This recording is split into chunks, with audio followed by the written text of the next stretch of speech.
آیت نمبر 119 سورۃ البقرہ۔ اعوذ باللہ من الشیطان الرجیم، بسم اللہ الرحمن الرحیم۔ انا بے شک ہم نے، یہ اللہ سبحانہ و تعالیٰ کہہ رہے ہیں، ہم نے کا اشارہ کس کی طرف ہوگا؟ اللہ سبحانہ و تعالیٰ کی طرف۔ ارسلنا کا بھیجا ہم نے آپ کو، یہاں پہ کون مراد ہے؟ نبی کریم صلی اللہ علیہ وآلہ وسلم۔ بالحق کی ساتھ حق کے، حق سے کیا مراد ہے؟ نبوت اور قرآن اور نبوت جو اللہ سبحانہ و تعالیٰ نے عطا کی ہے وہ۔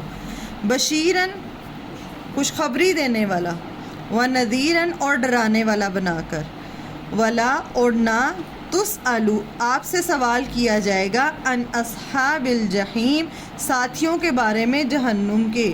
نبی صلی اللہ علیہ وآلہ وسلم کو کس کام کے لیے بھیجا ہے؟ صرف دو کام کرنے کے لیے۔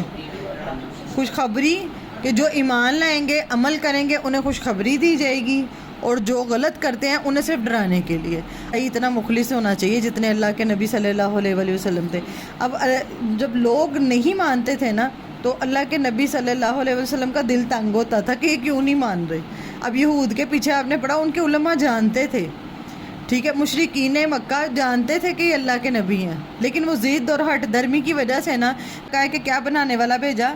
اس بات کو اس طرح سمجھے جیسے آپ ٹی وی لگاتے ہیں، جیسے میں ہر دفعہ یہ مثال کہہ دیتی ہوں کہ آپ ٹی وی لگاتے ہیں اور ایک اینکر ہے جو آپ کو بتا رہا ہے کہ ابھی تھوڑی دیر تک یہاں پہ ابھی بارش کا جیسے باہر موسم ہے، بارش ہوگی، زلزلہ آنے والا ہے، یا ایسی کوئی بتائے، تو کیا وہ بتائے گا؟ تو اس کے بعد آپ کے اوپر ڈیپینڈ کرتا ہے کہ آپ چاہے اس کی بات کو سیریس لے لیں، چاہے آپ اس کے سیریس لے کے آپ اس کے مطابق اپنا احتیاط کر لیں، باہر نہ نکلیں، یا کوئی اگر نکلنا ہے تو اپنی احتیاطی تدابیر وہ پھر اس حساب سے اپنا بندوبست کر لیتے۔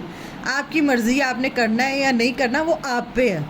اسی طرح اللہ کے نبی تھے، ٹھیک ہے، اینکر کی طرح ہی ہے، ان کی ذمہ داری۔ اب وہ آ کے اینکر آپ کے گھر میں ہی، میڈیا والے آ کے آپ کے گھر میں آ کے پیکنگ نہیں کروائیں گے آپ کی، ٹھیک ہے، یہ ان کی ذمہ داری نہیں ہے۔ تو کل کو آپ ناراض ہو کہ بھئی تم نے بتایا، تم آگے بھلا میری مدد کروا دیتے ہیں، وہ صرف اطلاع دینے کے لیے ہے۔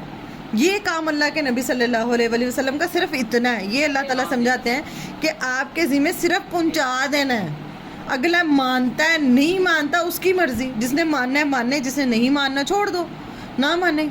اب اللہ کے نبی آگے سورۃ الکہف میں پڑھیں گے، اللہ کا باقی نفس کا علی آثارہم ان لم یؤمنوا بہذا الحدیث اسفا، کہ آپ شاید اپنے آپ کو ہلاک ہی کر ڈالیں گے ان کے پیچھے کہ یہ مان ہی نہیں رہے، کہ وہ اتنے نبی صلی اللہ علیہ وآلہ وسلم ڈیسپریٹ تھے کہ کیونکہ وہ جانتے تھے نا کہ کیا حق ہے کیا سچ ہے۔ جس بندے کو سمجھ آ جاتی ہے نا، وہ پھر اپنے آپ کو، اپنے پیاروں کو، اپنے سے جڑے بچانے کی کوشش کرتا ہے، اس کا دل کڑتا ہے ان چیزوں پہ۔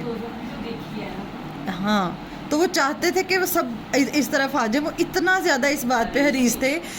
تو اللہ تعالیٰ نے کہا کہ ہم نے آپ کو کیا بنا کے بھیجا؟ صرف خوشخبری دینے والا اور ڈرانے والا۔ ولا تسألوا عن اصحاب الجحیم، اور آپ سے سوال نہیں کیا جائے گا جہنم کے ساتھی کے بارے میں، کہ اگر آپ نے بتا دیا اور آپ کا کوئی ساتھی دوزخ میں گیا، اس نے نہیں مانی بات اور وہ جہنم میں چلا گیا، تو آپ سے نہیں پوچھا جائے گا کہ ہاں بھئی محمد صلی اللہ علیہ وآلہ وسلم آپ کا یہ ساتھی، آپ نے صحیح طرح نہیں بتایا تھا جو آپ کا ساتھی، آپ سے کچھ نہیں پوچھا جائے گا۔ سمجھ رہے ہیں کہ آپ کا حکم کیا ہے؟ صرف کیا کرو؟ صرف پہنچا دو، ٹھیک ہے۔ یہی کام ایک داعی کا بھی ہے۔ آج جب آپ اللہ سبحانہ و تعالیٰ کے دین کا کام کرتے ہیں تو اس کا مطلب یہ نہیں کہ آپ نے لوگوں کے گھر کا ٹھیکہ لے لینا ہے۔ آپ کا ذمہ داری کیا ہے؟ صرف پہنچا دینا۔ اگلا اگر مانے گا تو اس کو پتہ ہونا چاہیے کہ میرا اپنا فائدہ ہے، اگر کوئی نہیں مان رہا اس کو پتہ ہے کہ میرا اپنا نقصان ہے۔ اب پیچھے جا کے خبر گیری کرنا کہ یہ عمل کر رہے ہیں کہ نہیں کر رہے، اور یہ تسلی ایک طرح سے دے دی ہے کہ جو پہنچانے والا ہے اس کے ذمہ صرف کیا ہے؟ پہنچا دینا۔